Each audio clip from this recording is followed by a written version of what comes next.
कृष्णा, राधे राधे। नमस्कार प्रिय भक्तजनों, आज मैं लेकर आई हूँ सावन महीने के शुक्ल पक्ष की एकादशी, जिसे हम पुत्रदा एकादशी कहते हैं, उसकी व्रत कथा लेकर आई हूँ। आज है 5 अगस्त और दिन है मंगलवार। सावन के शुक्ल पक्ष की एकादशी है। यह पुत्रदा एकादशी 2 साल में 2 बार आती है, तो यह सावन की शुक्ल पक्ष की एकादशी है। आइए हम रसपान करते हैं इस कथा का।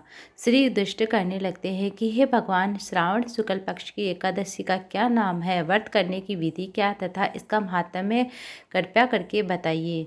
मधुसूदन कहने लगते हैं कि इस एकादशी का नाम पुत्रदा है।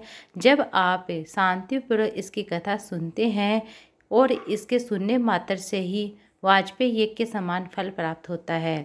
द्वापर युग के प्रारंभ में महेश्मती नाम की एक नगरी थी, जिसमें महीजीत नाम का एक राजा राज्य करता था। लेकिन पुत्रहीन होने के कारण राजा को राज्य सुखदायक नहीं लग रहा था।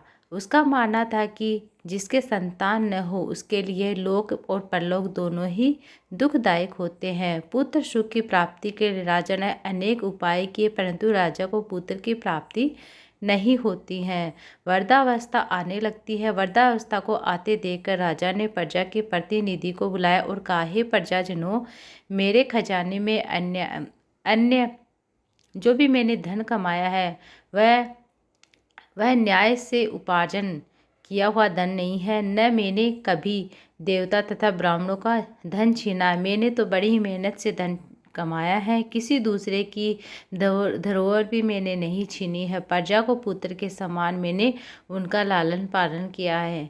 मैं अपराधियों को पुत्र तथा बांधों की तरह दंड दे रहा हूँ। कभी किसी से घृणा नहीं की है। सबको समान मानता, सज्जनों की सदा पूजा करता, सेवा करता। इस प्रकार धर्मयुक्त राज्य करते हुए भी मेरे पुत्र नहीं हैं, सो मैं अत्यंत दुखी हूँ। इसका क्या कारण है? तब द्वापर युग के प्रारंभ में ही राजा मिहिरजीत की इस बात को विचार करने के लिए मंत्री तथा प्रजाजनों के प्रतिनिधि बन गए और बड़े बड़े ऋषि मुनियों के दर्शन किए। राजा की उत्तम कामना की पूर्ति के लिए किसी सर्वश्रेष्ठ तपस्वी मुनि को देखते फिरते रहे थे। एक आश्रम में उन्होंने एक अत्यंत ही वर्द तपस्वी को देखा। बड़े ही तपस्वी, परमात्मा और मन लगाए हुए, निराहार रखकर जितेंद्रिय तथा जीत आत्मा, जीत क्रोध तथा सनातन धर्म के गुण तत्वों को जानने वाले, समस्त शास्त्रों को ज्ञाता महात्मा लोमस ऋषि को देखते हैं, जिनका कल्प के व्यतीत होने पर एक रोम गिरता था। सबसे पहले जाकर ऋषि को प्रणाम किया। उन लोगों को देखकर मुनि ने कहा कि आप लोग किस कारण से आए हैं, निसंकोच आप जरूर कहिए। सबसे जाकर ऋषि को प्रणाम किया। उन लोगों को देखकर ऋषि ने पूछा कि आप लोग किस कारण से आए हैं। निसंकोच मैं आप लोगों का हित करूंगा। मेरा जन्म केवल दूसरों के उपकार के लिए हुआ है, इसमें संदेह मत करो।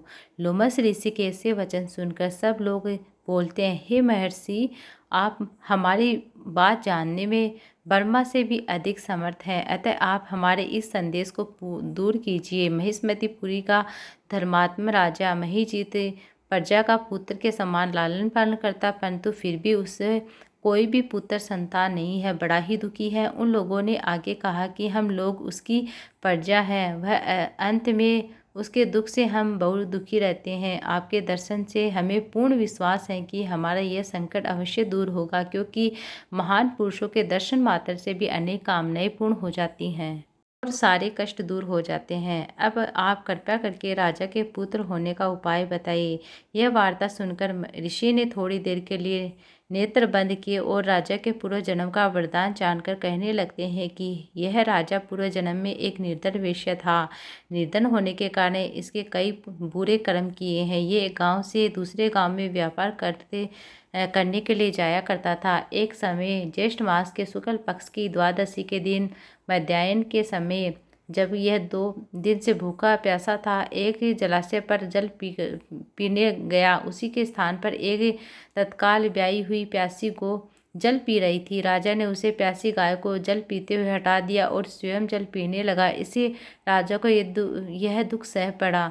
एकादशी के दिन भूखा रहने से वह राजा हुआ और प्यासी गौ को जल पीते हुए हटाने के कारण उसे पुत्र वियोग का दुख सहना पड़ रहा है। ऐसा सुनकर सब लोग कहने लगते कि हे ऋषि, शास्त्रों में पापों का प्रायश्चित भी लिखा आता है, इस प्रकार राजा का यह पाप कैसे नष्ट हो? आप ऐसा उपाय बताइए। लोमस ऋषि कहने लगती कि श्रावण शुक्ल पक्ष की एकादशी, जिसे हम पुत्रदा एकादशी कहते हैं, तुम सब लोग व्रत करो, रात्रि को जागरण करो। इससे राजा का यह पूर्व जन्म का पाप अवश्य नष्ट हो जाएगा और साथ ही राजा को पुत्र की प्राप्ति होगी। लोमस ऋषि के ऐसे वचन सुनकर मंत्री सारी प्रजा घर में वापस लौट आती हैं। जब श्रावण शुक्ल पक्ष की एकादशी आती है तो ऋषि के अनुसार बताए गए विधि के अनुसार सबने पुत्रदा एकादशी का व्रत किया, जागरण किया। इसके पश्चात द्वादशी के दिन इसके पुण्य का फल राजा को दिया। उस पुण्य के प्रभाव से रानी गर्भवती होती है और प्रसव काल समाप्त होने पर उसने एक बड़ा ही सुंदर तेजस्वी पुत्र उत्पन्न हुआ।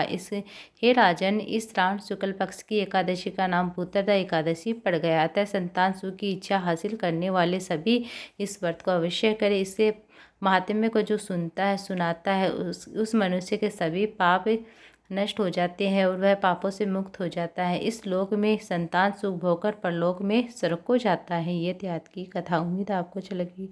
यह वीडियो अच्छा लगे तो वीडियो को लाइक ज़्यादा से ज़्यादा शेयर कीजिएगा। ओम नमो भगवते वासुदेवाय नमः।